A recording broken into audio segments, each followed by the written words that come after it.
Democracy depends on a free press. Please support our independent journalism at democracynow.org/give. This is Democracy Now!, democracynow.org, the War and Peace Report. I'm Amy Goodman with Nermeen Sheikh. We end today's show in Gaza, where Israel's brutal assault continues as Palestinians are commemorating the 77th anniversary of the Nakba, which means catastrophe in Arabic, when some 700,000 Palestinians fled or were violently expelled from their homes by Israel's founders. Officials in Gaza say Israeli strikes have killed over 100 people over the past day, the majority of them children and women. Earlier today, at a state dinner in Qatar, President Trump said he wants the U.S. to take Gaza and turn it into a freedom zone. Well, we're working very hard on Gaza, and Gaza has been a territory of death and destruction. The United States get involved and make it just a freedom zone, have a real freedom zone. A freedom zone. This comes amidst mounting warnings of starvation in Gaza, which is the headline of our next guest's new piece in the London Review of Books. Alex de Waal, Executive Director of the World Peace Foundation at Tufts University, author of the book Mass Starvation, The History and Future of Famine. Welcome back to Democracy Now! Congratulations on the efforts of so many at Tufts and also outside of Tufts to have Rumeysa released, the Turkish student who was a Fulbright scholar and was taken by masked ICE agents on the streets of Somerville, Rumeysa Ozturk, now out of an ICE jail. Alex, if you can start off by laying out what you found in your new piece for the London Review of Books, Starvation in Gaza. So just a couple of days ago, the United Nations Integrated Food Security Phase Classification, which is a real mouthful. It's a system, it's a collaboration of different humanitarian agencies, and they undertook a survey. It's the fifth such survey since the beginning of the war in the most recent war in Gaza, some 19 months ago. They undertook a survey of food security and malnutrition. And what they found was, yet again, that the majority of people in Gaza are facing emergency or catastrophic levels of food insecurity, and levels of malnutrition are rising fast. And this is directly related to the total blockade imposed upon the Gaza Strip at the beginning of March. And normally, in situations of famine, there are many complex factors that work in between the level of food availability and children getting hungry and beginning to die in large numbers. In the case of Gaza, it's actually, sadly, a lot more straightforward. There's really the only food that is available is that is permitted to enter by Israel. And those food stocks are running out. Rations are getting low, and the poorest and most vulnerable are beginning to starve and die. Well, you write in your piece, Alex de Waal, that, quote, Gaza is an anomaly, a laboratory in which we will discover how much nutritional stress a population can withstand before succumbing en masse. So if you could elaborate on that and whether that is indeed the conclusion that was reached in the IPC report.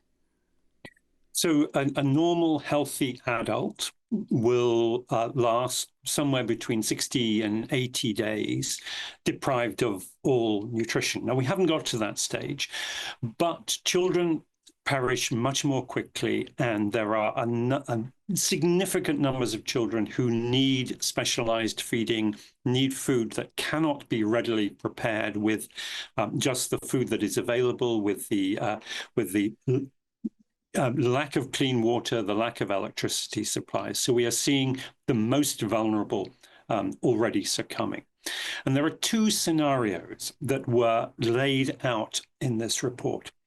One is a situation in which the status quo continues. The level of blockade and the level of destruction continue unimpeded, in which case mass starvation, famine is inevitable. It is a question of weeks before that unfolds.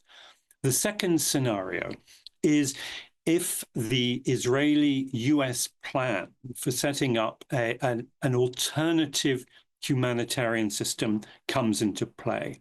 Now, the background to this is that Israel wants to debar the UNRWA and the United Nations and other international humanitarian organizations from being present on the ground in Gaza, and to put humanitarian provision in the hands of a new system, a new method, a new scheme, the Gaza Humanitarian Foundation.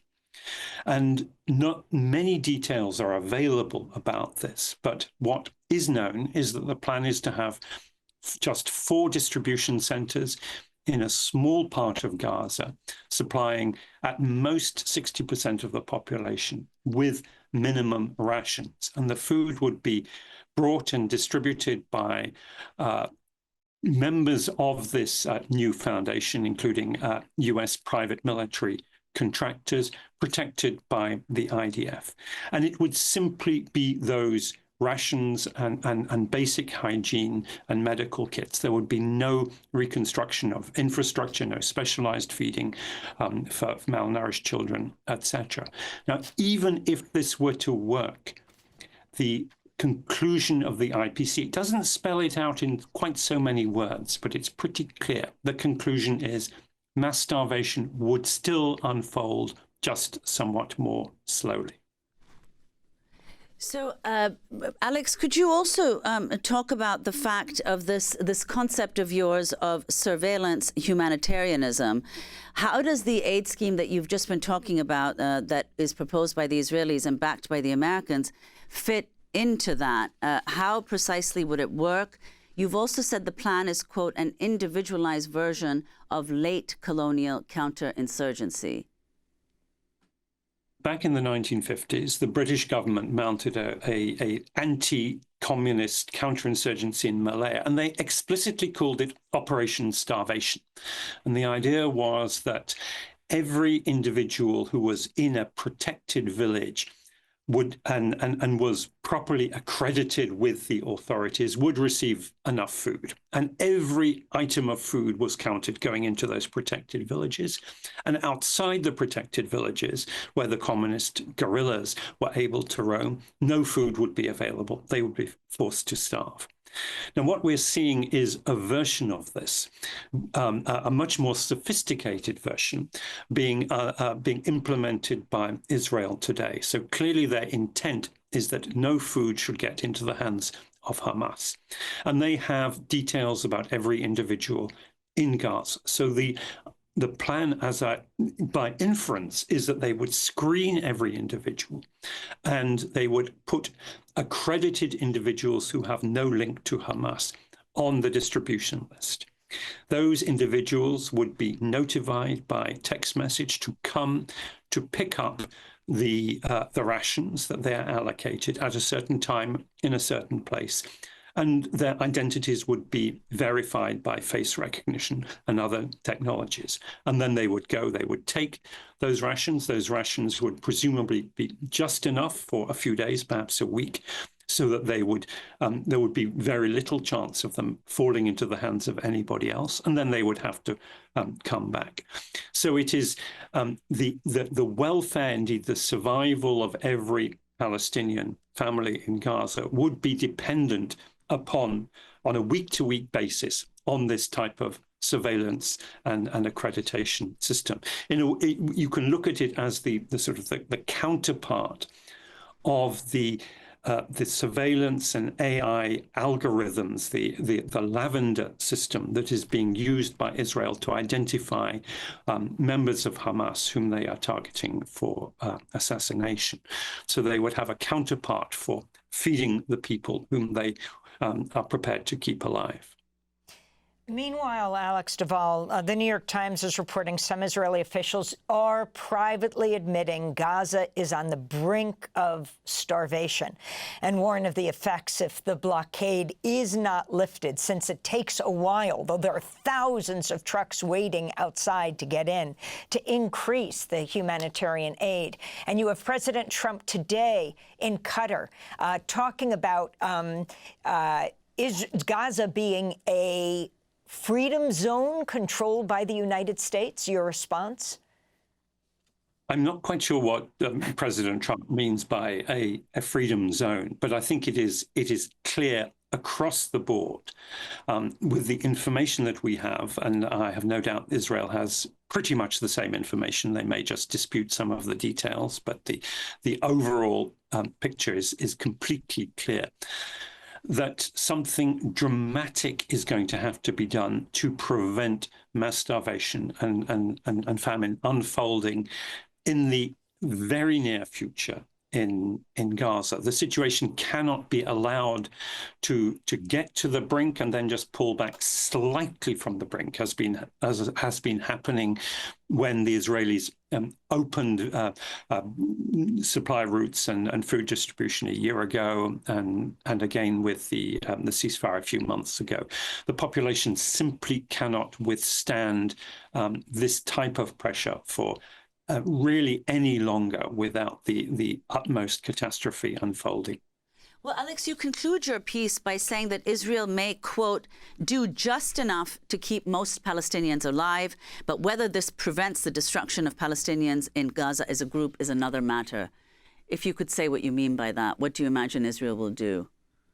So what we see in this process of, if it unfolds, this sort of individually targeted surveillance humanitarianism, is keeping individuals and families alive, but dismantling the entire structure of society. Now, clearly, the dismantling of Hamas is the political and military goal of Israel. But if it goes further towards the dismantling of society as a whole, which is one of the things that we often see during famines, it's not just that individualized biological suffering. It is the tearing apart of social bonds, the collective humiliation, the degradation of society. That is the deep trauma, the profound experience of famine. If that is allowed to proceed, then Palestinian society, as it has existed, will be irrevocably changed, torn apart, traumatized. And if Israel knowingly does this, then it will be culpable, not just of the war crime of starvation, but of the destruction of the Palestinian people of Gaza. Alex de Waal, thank you so much for being with us, Executive Director of the World Peace Foundation at Tufts University, author of the book Mass Starvation, The History and Future of Famine. We'll link to your piece in the London Review of Books, headlined Starvation in Gaza. That does it for our show. Democracy Now! Currently accepting applications for Director of Technology. Check democracynow.org. I'm Amy Goodman with Nermeen Sheikh. Democracy Now! Is funded by viewers like you. Please give today at democracynow.org/give.